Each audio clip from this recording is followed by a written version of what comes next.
নারী পুরুষের সমান সুযোগ নিশ্চিতে সরকার প্রতিশ্রুতিবদ্ধ বলে জানিয়েছেন প্রধান উপদেষ্টা ডক্টর মোহাম্মদ ইউনূস। পানির ন্যায্য হিস্যা আদায়ে ভারতের উপর চাপ সৃষ্টি করা হবে বলে মন্তব্য করেছেন মৎস্য উপদেষ্টা। তথ্য উপদেষ্টাকে বোতল ছুঁড়ে মারার ঘটনায় একজনকে জিজ্ঞাসাবাদ।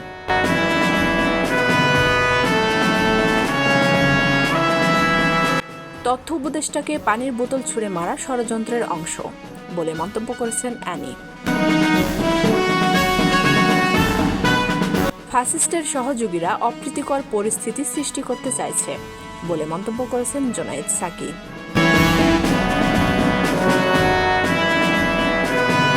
অন্তর্বর্তী সরকারকে প্রভাবিত করার চেষ্টা করছে একটি পক্ষ বলে মন্তব্য করেছেন নজরুল ইসলাম খান। এনসিপির যুব সংগঠন জাতীয় যুব শক্তির আত্মপ্রকাশ।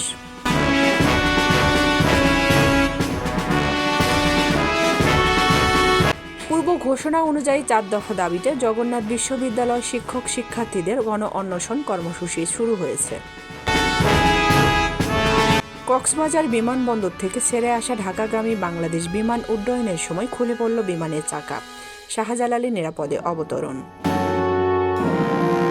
ঢাকা বিশ্ববিদ্যালয় শিক্ষার্থী ও ছাত্রদল নেতা শাহরিয়ার আলম শাম্মের হত্যাকারীদের গ্রেপ্তারের 48 ঘণ্টার আলটিমেটাম দিয়েছে সাধারণ ছাত্র সমাজ।